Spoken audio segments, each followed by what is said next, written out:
Olá, querido amigo, tudo bom? Que alegria estar com vocês. Agora esse trimestre, estudando também a lição de jovens. O desejo era estudar todo dia, mas acaba que devido à lição de adultos e agora o Caleb, vai ser possível apenas um resumo aí da semana, tá certo? Então toda sexta-feira estamos juntos aqui no canal para o resumo. O autor da lição é o Daniel, depois eu vou procurar mais informação desse Daniel que fez a lição.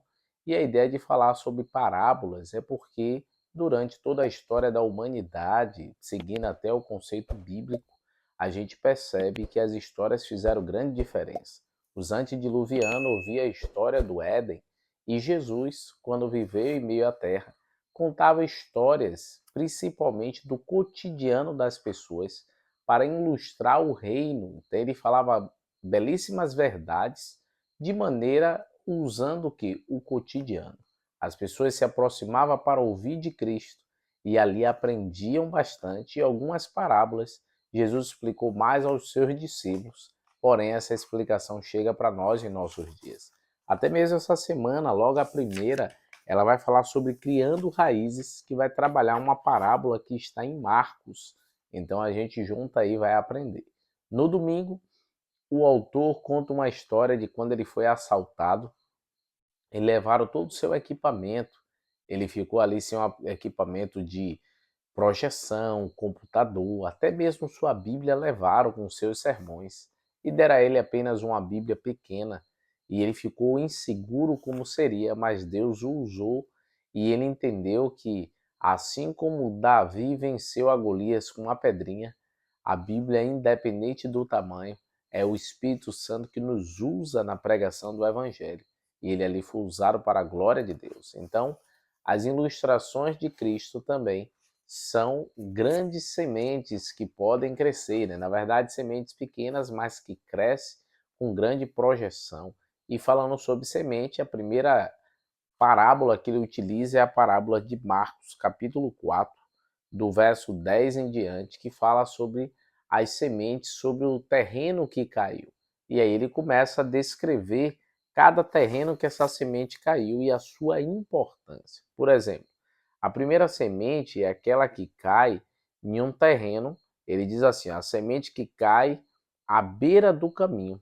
E qual é o problema dessa semente? É que ela não cria raiz. Então, por não criar raiz, ela morre. A segunda é no solo pedregoso. A semente brota, mas não consegue também criar o quê? Raízes. Então você vê que até o título da lição envolve criando raízes. Então, o problema das sementes é que não estão criando raiz. E aí agora vem uma que cai aonde? Cai em meio aos espinhos e ela até começa a crescer, mas depois é sufocada e morre. Então Jesus agora começa a explicar aos discípulos o que significava cada semente. Por exemplo, a semente que cai à beira do caminho representa a realidade das pessoas que ouvem a mensagem, mas não internalizam. Então são bons ouvintes, mas não faz diferença em suas vidas. E aqueles que vão para a igreja, ouvem sermão, vai para o evangelismo, mas no final toma decisão nenhuma. Então a gente precisa deixar a semente brotar em nosso coração e ela germinar. A gente não pode ali deixar ela morrer. A semente no solo pedregoso não tem raiz e só dura até surgir a oposição às dificuldades da carreira cristã. Tem aquele crente que chega até a se converter, mas quando vem as provações financeiras, espirituais, de saúde, ele acaba desistindo da caminhada.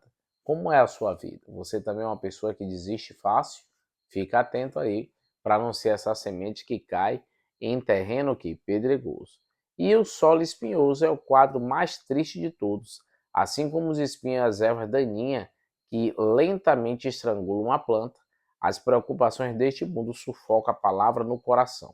Isso não acontece da noite para o dia, ocorre gradualmente quando perdemos o amor a Deus e o canalizamos para as coisas deste mundo. Então, querido, é aqueles que são sufocados pelas coisas deste mundo. Os prazeres chamam a sua atenção, os vícios, ao ponto de ele abandonar as coisas do Senhor. Então, aí a lição diz assim, ó: para evitar essas armadilhas, precisamos cultivar o coração, certificando-nos de que somos um bom terreno. Um solo fértil requer a composição equilibrada de nutrientes. Muitos fatores contribuem para que a pessoa receba ou rejeite a palavra.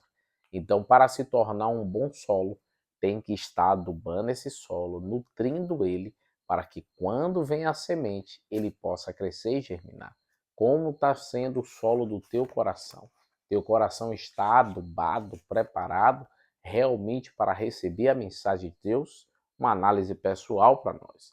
A Aliciana comenta assim, ó, um bom solo para que a semente possa brotar e crescer, é necessário que se faça o quê? Que se entenda que a semente é a palavra de Deus e essa palavra ela quer germinar e crescer. Então, com isso, a gente precisa ter o cuidado, como ocorreu na igreja de Tessalônica e também na igreja dos Bereanos. Então, em Tessalônica, Paulo fala assim, ó, lá em 1 Tessalonicenses 2,13, de que ele dava graças a Deus, né, porque eles receberam a palavra de Deus e essa palavra permaneceu neles. Só que aí agora os bereanos não apenas receberam a palavra, mas também a examinaram por si mesmos e tomaram decisões de fazer mudanças em sua vida. Então, não só ser um recebedor da mensagem, mas deixar que a mensagem nos transforme. E aí Ellen White dá alguns textos interessantes sobre esse assunto. Olha, por exemplo, o conhecimento da verdade depende não tanto da capacidade intelectual, mas da pureza de propósito, da simplicidade de uma fé sincera e confiante. Então não é o conhecimento que temos ou que venhamos a possuir que nos garante a felicidade e a vida eterna, mas é o quanto dependemos de Deus e temos fé nele. Que você tenha fé no Senhor e deixe ele conduzir a sua vida. Se querer nisso, ore comigo neste momento. Querido Deus, abençoe os amigos do canal, que eles cresçam na graça e no conhecimento do Senhor. Ajude-nos a realmente ser um bom terreno para que a semente do Evangelho cresça em nosso coração. Cuida da nossa juventude no nome de Cristo Jesus. Amém, Senhor. Deus o abençoe, queridos. Deus te dê um bom dia de preparação para o Santo Sábado. Tchau, tchau.